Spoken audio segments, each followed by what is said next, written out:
Togo is a tiny country. Only 360 miles long and 90 miles wide, it becomes dwarfed on a map of the huge African continent. Cool, refreshing ocean breezes temper the climate of South Togo. Lomé, the capital city, is located on the coast and is an appealing seaside resort. Avenues lined with fragrant frangipani and bougainvillea make Lomé a paradise of greenery. A city of 230,000, Lomé displays many impressive buildings. Modern hotels with majestic design are some of the finest in West Africa. Independence Monument in the center of the city symbolizes the feeling of deliverance and a new upsurge of spirit.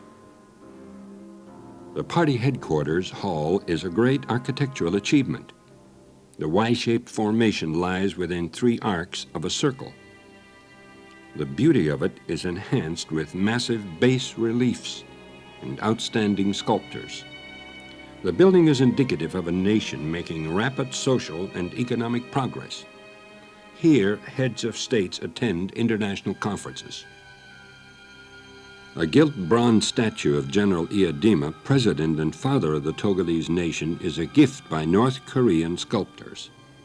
Iadima assures every citizen a life firmly founded on ancestral freedoms as he leads the people forward. As the urban centers venture deeper into modernization, contrasts become more distinct. Large air-conditioned blocks shadow thatched-roofed huts. Tireless walkers are shrouded in clouds of dust raised by the increasing number of cars.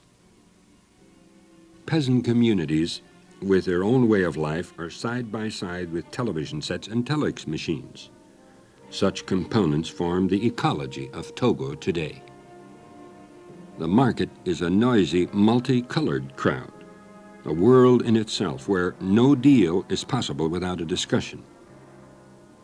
A discussion skillfully conducted holds more importance than the article being discussed. Buying and selling becomes a personal act in which both parties feel they have made a bargain.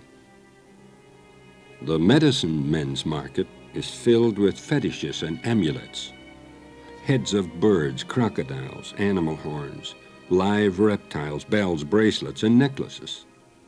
Juju priests order use of these things as cures for illnesses, for protection from evil, or even to enhance the owner's strength. Among some ethnic groups, fetishes are found everywhere, guarding the entrances to villages or on a post protecting a dwelling.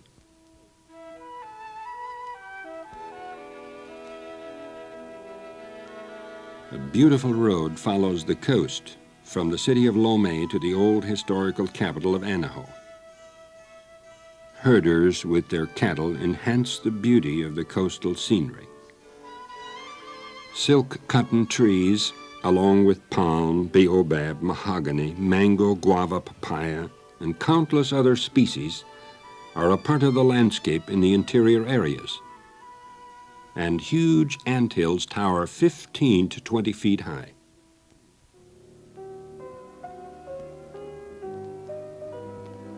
African art is the expression of emotion. The carving of statuary is a flourishing craft.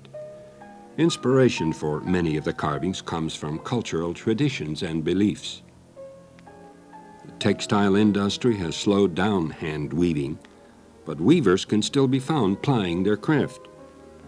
The warp of the loom moves across a great distance to produce strips of woven fabric.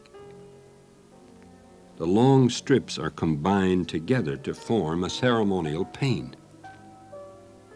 Togo is one of Africa's most heavily populated countries. The birth rate is one of the world's highest. 70% of the Togolese people are under age 30. Children are adored and considered a form of riches. Polygamy remains relatively widespread. Some ethnic groups believe every child is the reincarnation of a deceased citizen of the area. Of the 2 1/4 million people in Togo, only 250,000 are Christian.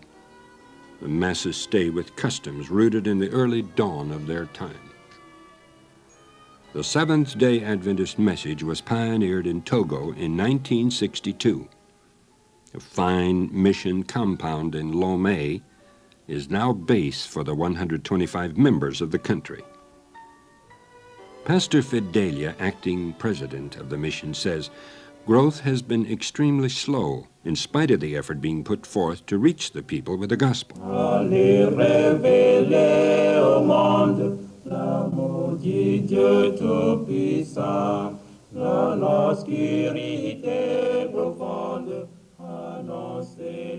Members of this quartet volunteer their time for evangelistic meetings. C'est notre espérance bénie.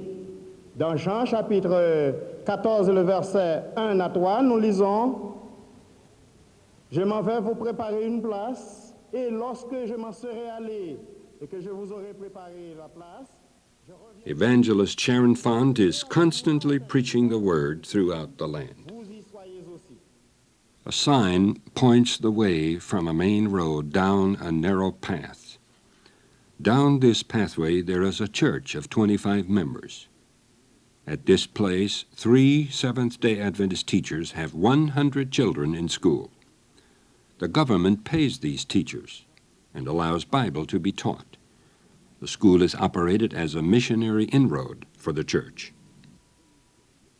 At the village of Meshu Bay, there are 39 church members and a school of 125 children.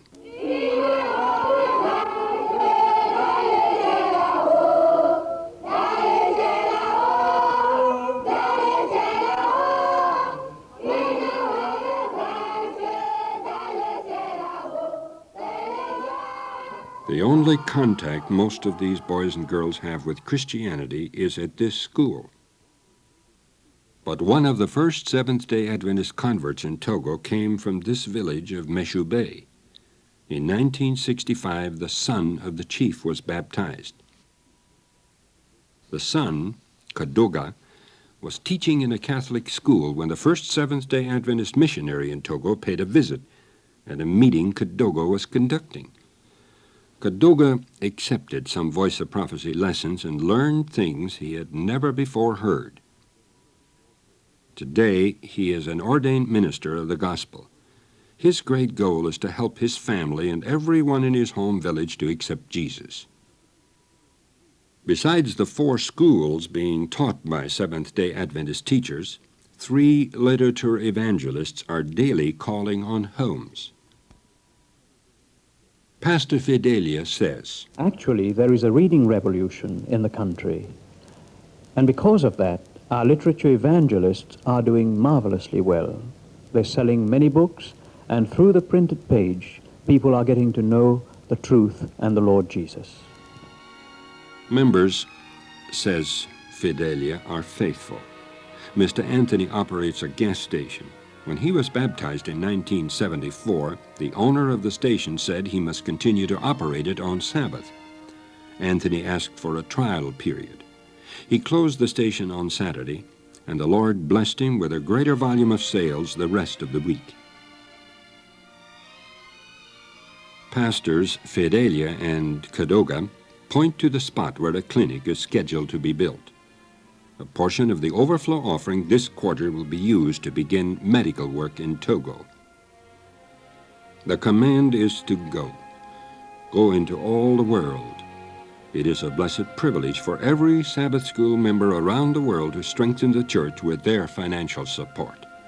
This is Mission Spotlight.